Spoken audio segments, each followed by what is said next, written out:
정태원 회장은 병원 VIP 검진실에서 나왔다.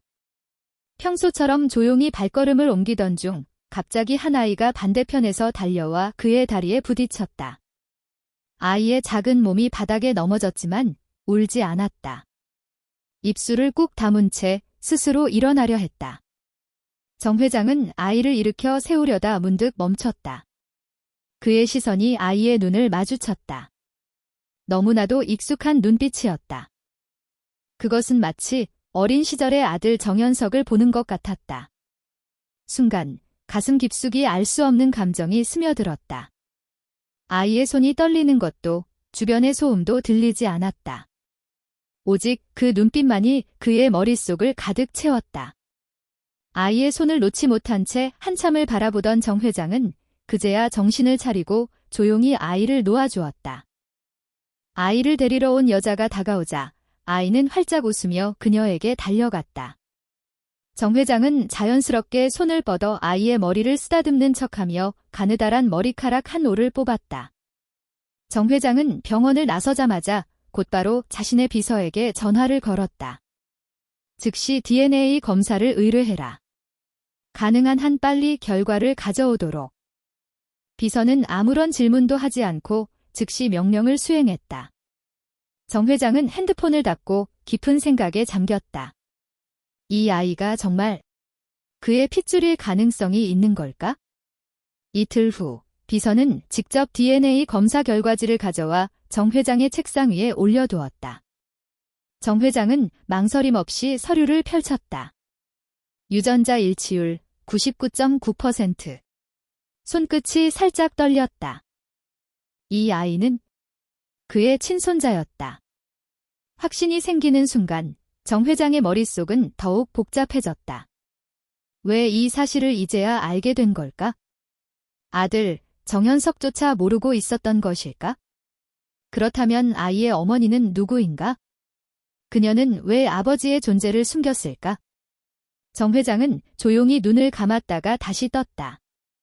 이제 모든 것을 직접 확인해야 했다. 그는 단호한 목소리로 비서를 불렀다. 한지아라는 여자의 모든 정보를 가져와. 비서는 즉시 자료를 준비하겠다고 답하며 방을 나섰다.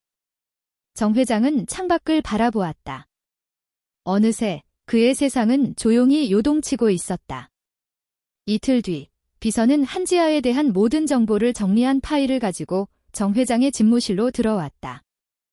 책상 위에 내려놓인 서류를 집어든 정 회장은 천천히 첫 장을 넘겼다. 한지아 28세 JHS 그룹 디자인팀 직원 5세 아들 양육 중 아버지에 대한 정보 없음. 정 회장의 눈썹이 미세하게 꿈틀거렸다. 아이의 아버지에 대한 정보가 전혀 없다. 단순한 실수일까? 아니면 의도적으로 감춘 것일까? 파일을 계속 넘기던 그는 한 장의 사진에서 손을 멈췄다. 한지아가 아이와 함께 찍은 사진이었다. 사진 속에서 그녀는 아이를 품에 안고 따뜻한 미소를 짓고 있었다. 하지만 정 회장의 시선은 그녀가 아닌 아이에게 고정되었다. 사진 속에서 활짝 웃고 있는 민준. 그 모습은 마치 어린 시절의 정현석을 그대로 보는 듯했다. 순간 정 회장은 조용히 숨을 들이마셨다. 그는 이 문제를 더 이상 서류 속 정보로만 해결할 수 없다는 것을 깨달았다. 직접 만나야 했다. 한지아를 불러라. 가능한 한 빨리. 비서는 즉시 지시를 따랐다. 정 회장은 파일을 덮고 생각에 잠겼다. 이 여자는 도대체 왜 그의 손자를 혼자 키우고 있었던 걸까? 한편 한지아는 갑작스럽게 내려진 호출을 받고 당황한 표정으로 앉아 있었다. 그녀는 회사에서 조용히 일하는 평범한 직원이었다. 그런데 갑자기 회사의 창립자이자 명예회장이 직접 자신을 부른다니? 그녀는 무슨 일이 벌어지고 있는지 전혀 알지 못한 채 회장실로 향하고 있었다. 한지아가 조심스럽게 문을 열고 들어섰다. 정 회장은 이미 그녀를 기다리고 있었다. 그녀가 의자에 앉자마자 정 회장은 아무런 서론 없이 서류 한 장을 그녀 앞에 내밀었다. DNA 검사 결과지? 한지아는 당황한 채로 서류를 바라보았다. 그녀는 아직 아무 말도 하지 않았지만 정 회장은 그녀의 얼굴에서 여러 감정을 읽어낼 수 있었다. 놀람, 혼란, 그리고 두려움. 정 회장은 낮고 단호한 목소리로 말했다. 한민준. 내 손자 맞나? 한지아의 손이 떨렸다. 눈앞에 놓인 DNA 검사 결과지. 그녀는 아직 아무 말도 하지 않았지만 모든 것이 이미 밝혀진 상태였다. 정 회장의 눈빛이 더욱 날카롭게 변했다.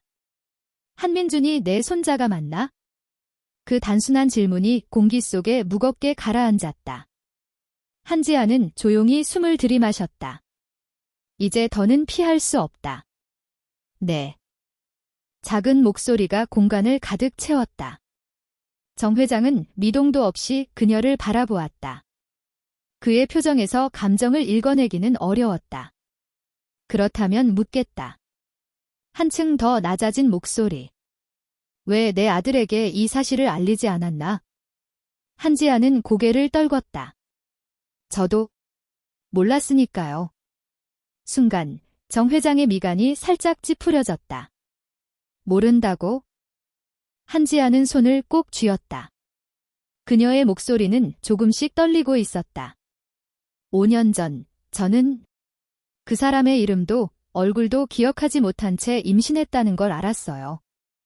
정 회장은 잠시 말을 잇지 못했다. 그녀의 말은 거짓이 아니었다. 눈앞의 여자는 이 모든 진실을 혼자 감당하며 살아온 것이었다. 그래서 아이의 아버지가 누군지 확인할 방법이 없었어요. 그런데 여기서 다시 만나게 될 줄은. 그녀의 목소리가 희미해졌다. 정 회장은 깊은 숨을 내쉬었다. 분노도 실망도 아니었다. 그는 오직 한 가지 생각만 하고 있었다. 이제 이 아이를 어떻게 해야 할 것인가. 그 순간 정 회장은 결심했다. 이제부터 내가 나서겠다. 한지아가 놀란 눈으로 그를 올려다보았다. 내 손자는 내 가문에서 외면받을 수 없다. 그 말은 단순한 선언이 아니었다. 한지아와 민준의 인생이 완전히 바뀌는 순간이었다. 몇 시간 후, 정 회장은 아들 정현석을 직접 불렀다. 그는 긴 설명 없이 한 장의 서류를 내밀었다. DNA 검사 결과를 본 순간 현석의 눈동자가 흔들렸다. 그러나 예상과는 달리 그는 분노하지 않았다. 그는 그저 조용히 서류를 바라보았다. 그리고 예상치 못한 말을 내뱉었다. 내가 아버지가 된 거군요. 정 회장은 그 반응에 잠시 놀랐다. 분노하지 않는 건가? 현석은 피식 웃었다. 솔직히 모르겠어요.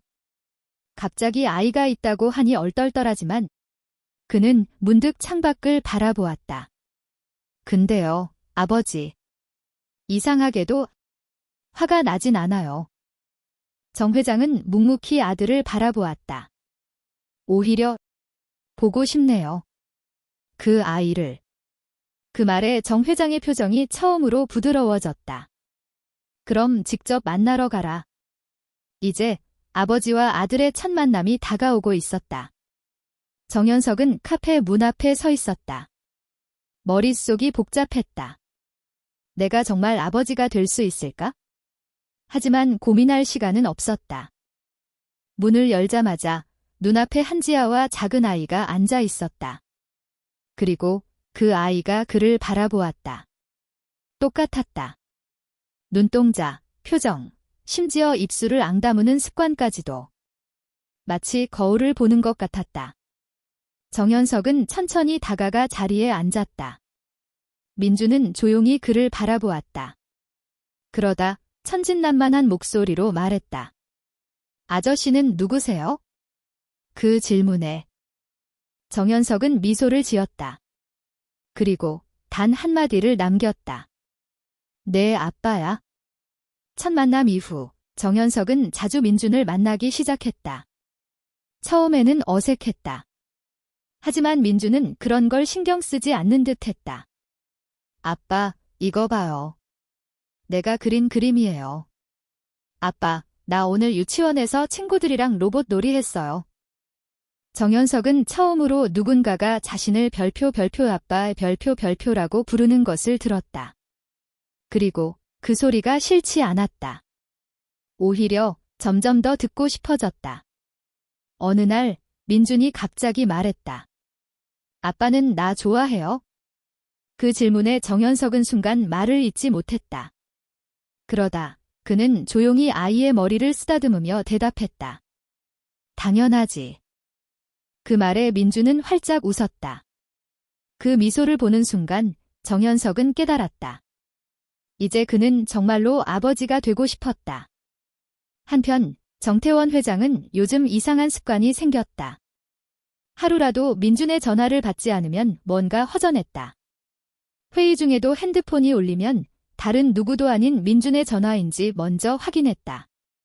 그리고 어느 날 그는 자신이 평생 하지 않던 행동을 했다. 민준을 직접 학교에 데리러 간 것이다. 그날 그는 한 가지 장면을 목격했다. 어떤 아이가 민준을 놀리고 있었다. 너희 아빠 없다며. 정태원 회장은 차분히 아이 앞으로 걸어가 말했다. 민준이는 아빠도 있고 할아버지도 있다. 그 한마디에 아이는 겁을 먹고 도망쳤다. 민준은 놀란 눈으로 할아버지를 바라보다가 갑자기 그의 다리를 꼭 끌어안았다. 할아버지, 고마워요. 그 순간 정태원 회장은 마음속 깊은 곳이 따뜻해지는 것을 느꼈다. 그는 조용히 민준의 등을 토닥였다. 그리고 그날 밤 그는 오랜만에 가족이라는 단어를 다시 떠올렸다. 이제 그는 정말로 할아버지가 되고 싶었다. 정태원 회장은 요즘 자신이 달라지고 있다는 걸 느꼈다. 민준과 시간을 보낼수록 그는 점점 더 그 아이에게 끌렸다. 그리고 어느새 자신이 민준을 위해 뭔가 해주고 싶어하는 사람이 되어 있었다.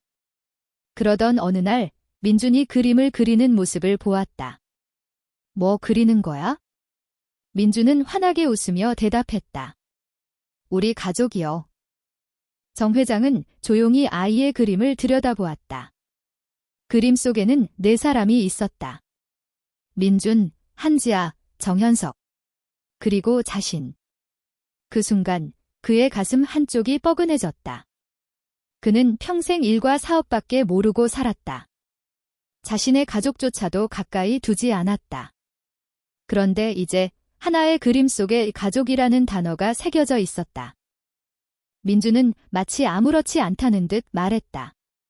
할아버지는 우리 가족의 슈퍼히어로예요. 정 회장은 말없이 아이를 안아 올렸다. 그의 눈가가 살짝 붉어졌다. 정현석과 한지아의 관계도 조금씩 변하고 있었다. 처음엔 그저 민준의 부모로서 만나던 2사람이었다. 그러나 시간이 지날수록 서로를 향한 감정이 미묘하게 달라졌다. 어느 날 정현석이 조용히 말했다.